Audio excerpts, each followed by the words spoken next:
Bom dia, são 8 horas e 15 minutos, segunda-feira, 8 de dezembro. Esta é a TV Senado, eu sou André Ricardo e você assiste agora ao Senado em Dia.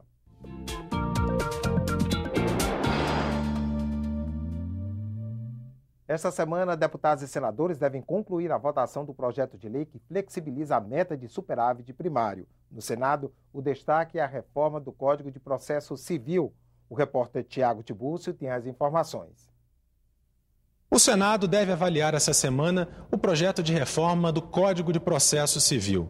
A proposta simplifica processos, reduz recursos protelatórios e estimula a solução pacífica dos conflitos, principalmente nas áreas previdenciária e de defesa do consumidor.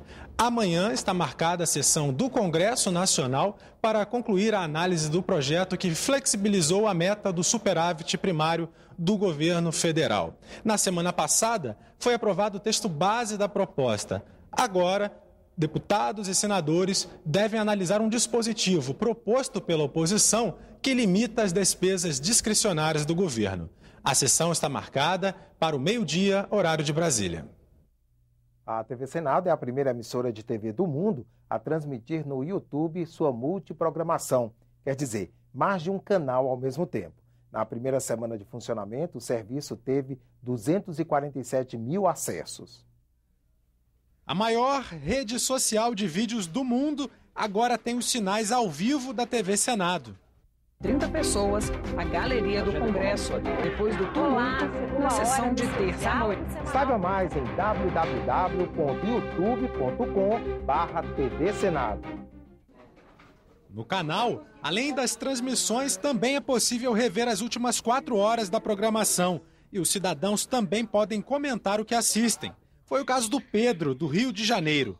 Ele aprovou a ideia. Como eu cheguei a ouvir algo que me chamou a atenção, aí naquele momento eu resolvi comentar falando sobre a proposta que estava sendo debatida naquele momento. Esse acesso via internet permite que até pessoas via celular mesmo, qualquer dispositivo móvel com acesso à internet tenham acesso a um conteúdo que está sendo divulgado, né? E de conteúdo de necessidade a todos, né? Porque são debates que envolvem a cidadania. Desde que foi lançado, o serviço já registrou mais de 6 milhões de minutos assistidos.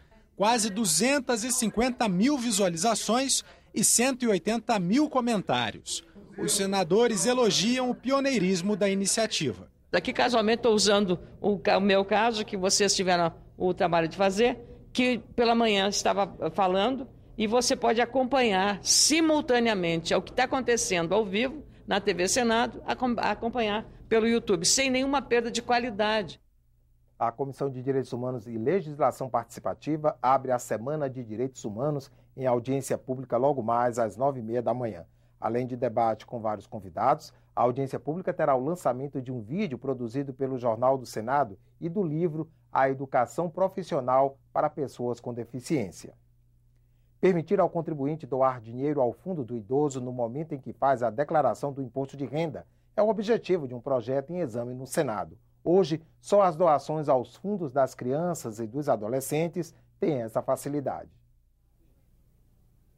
Na declaração do imposto de renda, o contribuinte informa os rendimentos e bens que acumulou no ano anterior. Com base nessas informações é que se calcula o imposto a ser pago. Desse valor, descontam-se despesas com saúde e educação. Também podem ser abatidas as doações, por exemplo, para programas culturais e para os fundos da criança e do adolescente, que possuem uma particularidade. São os únicos que podem receber dinheiro do contribuinte no momento em que se faz a declaração. Em todos os demais casos, a doação feita só é descontada no ano seguinte. É um procedimento muito simples, rápido, direto. Ele fazendo essa opção, ele tem até o último dia útil do mês de abril para fazer o pagamento junto com a primeira cota, né, do imposto devido. Facilita muito para o doador, porque ele praticamente não precisa desembolsar durante o ano calendário. Ele desembolsa já na própria declaração. Ele não arca, nesse momento, se tiver imposto a pagar, com nenhum centavo. Agora, esse benefício da doação direta pode ser estendido para outro grupo, os idosos.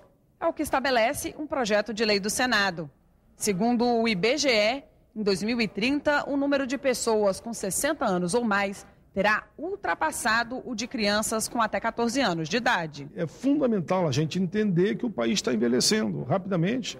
Até 2050, 2040, nós chegamos mais idosos do que jovens no país e, consequentemente, o Fundo do Idoso vai cumprir um papel fundamental para melhorar a qualidade de vida da nossa gente e do nosso povo, principalmente na idade que ele mais precisa. Pelo projeto, para doar diretamente aos fundos do idoso, é preciso fazer a declaração completa e não simplificada, pelo computador e não por formulário.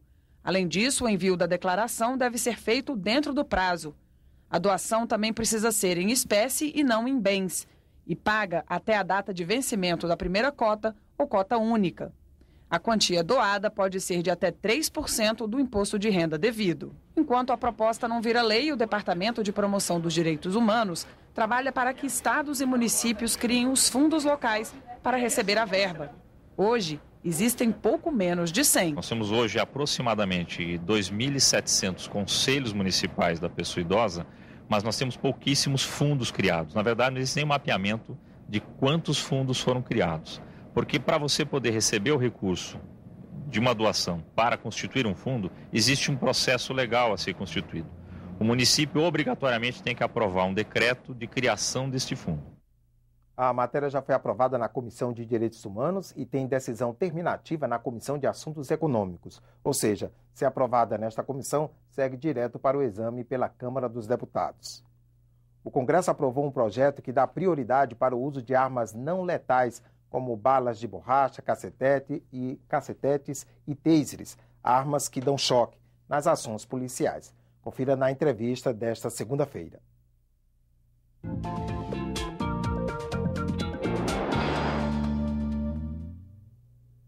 O consultor legislativo do Senado, João Paulo Batista Botelho, especialista em segurança pública, considera que o uso preferencial de dispositivos não letais pode ajudar a reduzir os índices de mortes atribuídos à polícia no Brasil, que são muito altos. João Paulo, tão importante quanto estabelecer esse uso dos dispositivos não letais é proibir o uso de armas de fogo pela polícia em determinadas situações, que é uma disposição do projeto, não é isso? Você pode explicar? Sim, é verdade. Esse projeto de lei que foi recentemente aprovado pelas duas casas e agora tendo a sanção da Presidente da República, ele determina o uso preferencial das armas não letais, por exemplo, spray de pimenta, taser, bala de borracha, etc. E também ele proíbe o uso das armas de fogo em determinadas situações, por exemplo, contra pessoas desarmadas, contra pessoas em fuga que não ofereçam risco, contra pessoas que furem uma barreira policial, que fujam de uma blitz. Ou seja, então, esse projeto ele tem tudo para contribuir para a redução da letalidade policial no Brasil. Agora, será que os policiais brasileiros estão preparados para o uso desses dispositivos? Muitos policiais já utilizam esses dispositivos hoje em dia e o segredo é o treinamento, né? Então, eles vão ter uma parte teórica, onde eles vão aprender a manusear o equipamento, conhecer o princípio de funcionamento e o principal, que é a parte prática, eles vão fazer treinamentos exaustivos, simulando situações reais, situações de estresse, para que isso seja incorporado, né, à memória muscular, já seja uma reação instintiva, natural, o uso preferencial desses dispositivos. É possível realmente distinguir na prática quando é necessário, quer dizer, quando a pessoa não oferece risco para a vida do policial, de maneira que ele possa saber quando usar esses dispositivos? Sim, esses dispositivos eles podem ser usados numa abordagem de um indivíduo, podem ser usados em controle de distúrbios civis, ou mesmo para defesa pessoal. Numa situação de distúrbios civis, em que existe um tumulto, uma massa, o uso da força vai ser progressivo, vai ser diferenciado, moderado. Ou seja, então, primeiro a tropa vai avaliar a situação, se apenas um controle verbal é suficiente, se tem uma atitude cooperativa da população, ou se há uma resistência passiva ou uma resistência ativa. E esses dispositivos eles vão entrar em ação quando houver uma situação de ameaça, de lesão, uma ameaça de morte. Então, é mais num caso praticamente extremo que começa-se a empregar o dispositivo não letal. E apenas em último caso, quando não houver outra saída, aí sim que se usa a arma letal. Isso que nós estamos falando do uso desses dispositivos, isso é mais comum lá fora? As polícias dos outros países têm o mesmo procedimento?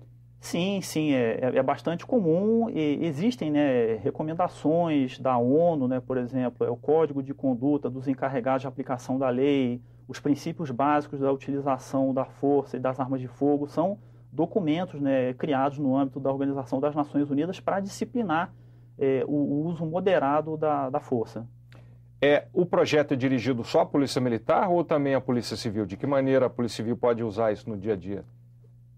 Tanto para a Polícia Militar quanto para a Polícia Civil, até mesmo para as Forças Armadas numa situação de combate à criminalidade. Então, sempre que houver o uso da força pelo Estado, esse projeto vai ser aplicado.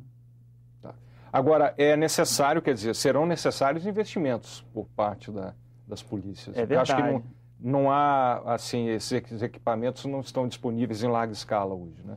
Não, ainda não. Ou seja, então vai ser necessário comprar mais desses equipamentos, vai ser necessário investir em treinamento, em capacitação dos policiais. Você é favorável que a população também possa usar esses dispositivos não letais? Tramitam hoje na Câmara dos Deputados 2 projetos de lei tendentes a isso. Um deles é para liberar o uso do spray de pimenta pela população e o outro o uso do taser pela população. O taser talvez seja um pouco mais perigoso, né? Porque ele é uma arma, digamos, menos letal, porque é capaz, em determinadas situações, de vir a matar alguém. Já o spray de pimenta, ouve-se muito falar que seria possível, por exemplo, numa situação de uma mulher que precisaria escapar de um estupro ou de um assalto. Então, seria um instrumento útil para uma defesa. Consultor João Paulo Batista Botelho, muito obrigado pelos seus esclarecimentos. Eu que agradeço.